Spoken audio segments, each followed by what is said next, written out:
Welcome to the Look Club, where we bring virtual reality into reality. Today, we're discussing the Unbreakable Kimmy Schmidt, Kimmy Vs The Reverend. Oh gosh, I don't know whether to be excited or nervous. I can be excited it's comedy, or nervous whether it's good comedy. Well, hurry up and decide, or we won't have enough time to talk about it. Oh, well, if we're already short on time, I do have a self-tape to do. Should I stay or should I go now? If I stay, there will be trouble. And if I go, it will be double. What is it with you two? Oh, I get it.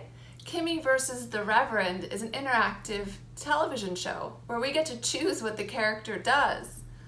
Okay, Erika, you're staying. Eve, you're excited. Netflix's tech platform is really cool. They have something called the Branch Manager to help them map interactive stories. I would not miss the opportunity to talk about this with you ladies, for anything. The first interactive series Netflix did was Black Mirror Bandersnatch. Kimmy Vs The Reverend is a nice contrast. Bandersnatch was pretty dark. Kimmy Vs The Reverend is a comedy. With Black Mirror, each episode was standalone. And the Unbreakable Kimmy Schmidt is serialized and takes place in a consistent world. And yet, it's almost like Kimmy Vs. The Reverend is an epilogue, and that it takes place after the series ends. And Daniel Radcliffe, who plays Kimmy's fiancé in the interactive episode, isn't even a regular in the series. Kimmy Vs. The Reverend is sort of its own self-contained addendum. That is written by the same team as the regular series, with Tina Fey, Robert Carlock, Sam Means, and Meredith Scardino as the credited writers. And it's directed by Claire Scanlon, who after directing The Office, directed a ton of hilarious single-camera comedies. Carla Engelbrecht, Director of Product Innovation at Netflix, was also a key team member. Which just leaves one person without whom the show wouldn't be possible. You! Kimmy Vs. The Reverend is an embodied, second-person narrative, participant mortal experience. Second person, that almost never happens, at least in VR. If you're watching at home and don't know what second person is, it's exactly what I'm doing right now, talking directly to you, the viewer. Hi, you. As Eve put it in her talks at Augmented World Expo and Stanford University, second person is incredibly meta. Like, you know there's a medium. That we're on TV, and you're not. Erika, even though this isn't technically an interactive show, they still have a choice.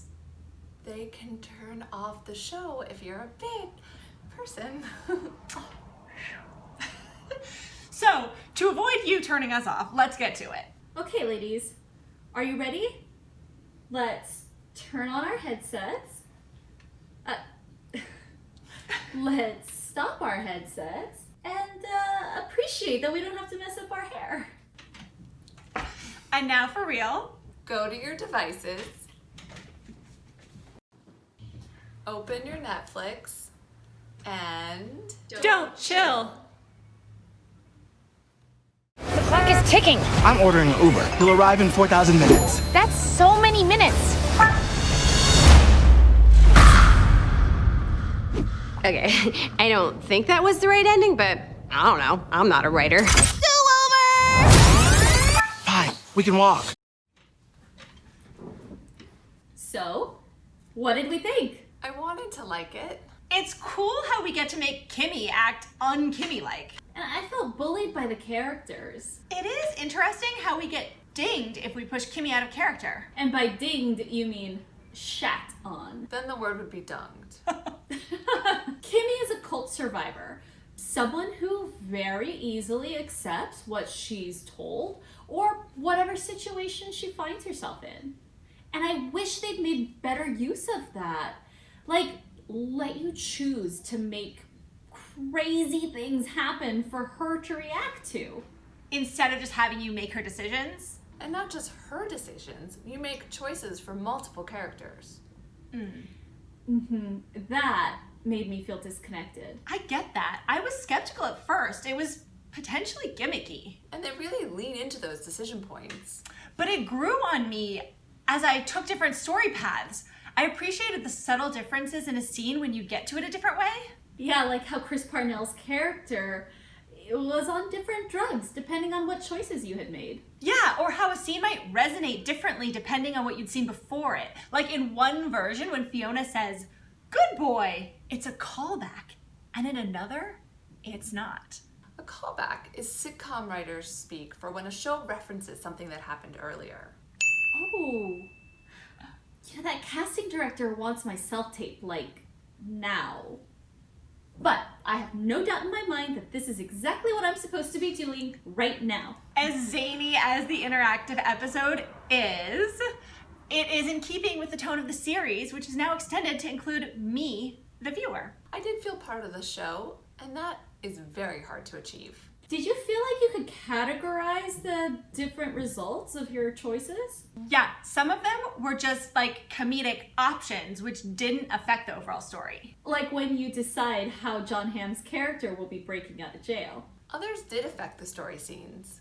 Yeah, like with the drugs at Festeru, which Erika mentioned. And some choices were apparently wrong and ended the experience early. They clearly wanted you to get a very particular ending. It felt like writing television with the training wheels on. I could see that. And my brain was working too hard for it to feel like lighthearted entertainment. You did have to keep multiple storylines in your head. When you hit a dead end, you'd be sent back to remake the choice. That was weird to me because in Choose Your Own Adventure stories, they always move forward. But in this show, they do establish that Choose Your Own Adventure books do have dead ends. There's a key difference between the dead ends in Kimmy Vs. The Reverend and the dead ends in the Choose Your Own Adventure book in the show. It becomes apparent if we look at the taxonomy. Well, as Erika said, Kimmy Vs. The Reverend is an embodied, second-person narrative, participant mortal experience. Mm-hmm. And embodied is whether or not visual and narrative POV match. So let's check it. Second-person visual happens when the actors address you, the viewer, like in NBC's The Office. Or Amazon Prime's Fleabag. Or the movie High Fidelity. Yeah, Kimmy Vs. The Reverend has it. And second-person narrative is when the story being told is your story. So that's where it gets interesting. Neither the story of Kimmy going to Indiana, nor the story of Titus being hungry, nor the story of Jacqueline trying to save Titus's acting job is your story. So if there's no your story, is it not embodied? Well, the narrator is telling your story. The episode starts out about you, and it always comes back to you, right? The robot does give you instructions at the beginning. Yeah, and when you hit a dead end or don't get the desired ending, you're addressed directly. Huh. This can be confusing because this episode has Russian dolls of narratives. First, there's your second person narrative as the viewer. Then, inside that, there's Kimmy and Friends' third person narrative. Then, inside that, there's the Choose Your Own Adventure book second person narrative for Kimmy. This actually explains what I was feeling. A lack of agency as one character. But if they follow the model of Choose Your Own Adventure books, So much so that they put one in the show. why is it less good, less exciting, lower stakes? The role of the audience is to have hope and fear. Hope that things will work out for the character, and fear that they won't. So, when you read a Choose Your Own Adventure book as a kid, you were the character. Like Kimmy is in the show. She actually reads the ending of the book aloud. Your horse smiles, proud, as the king of Europe thanks you for returning his diamond. And as the you, Kimmy felt that success personally. Right. As she read, she hoped she would make it to the king. And she feared that she would die trying. Like when she's killed by a mountain lion. Yet in Kimmy Vs. The Reverend, because you're making the character's choices, you're not in a position to hope or fear about what they'll do.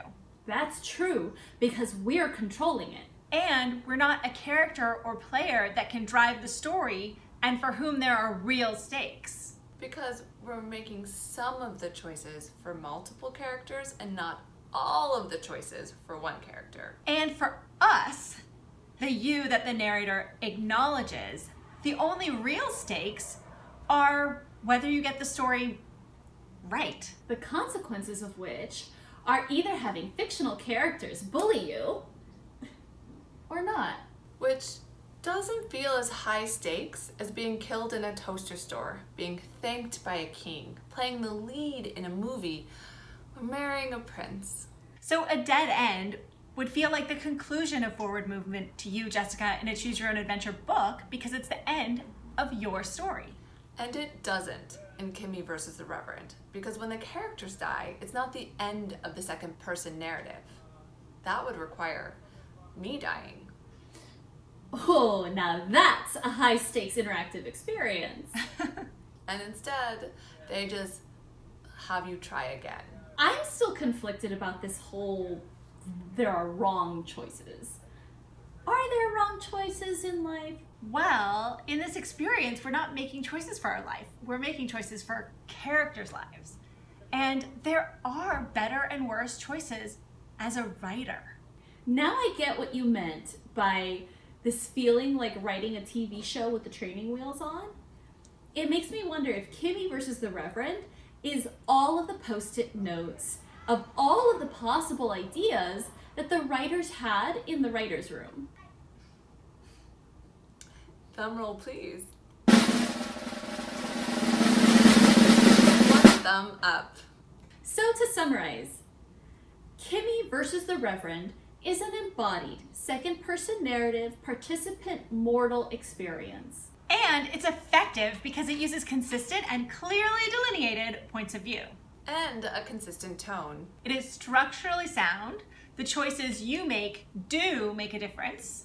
And it's not as effective as it could be because your story as the viewer participant is low stakes.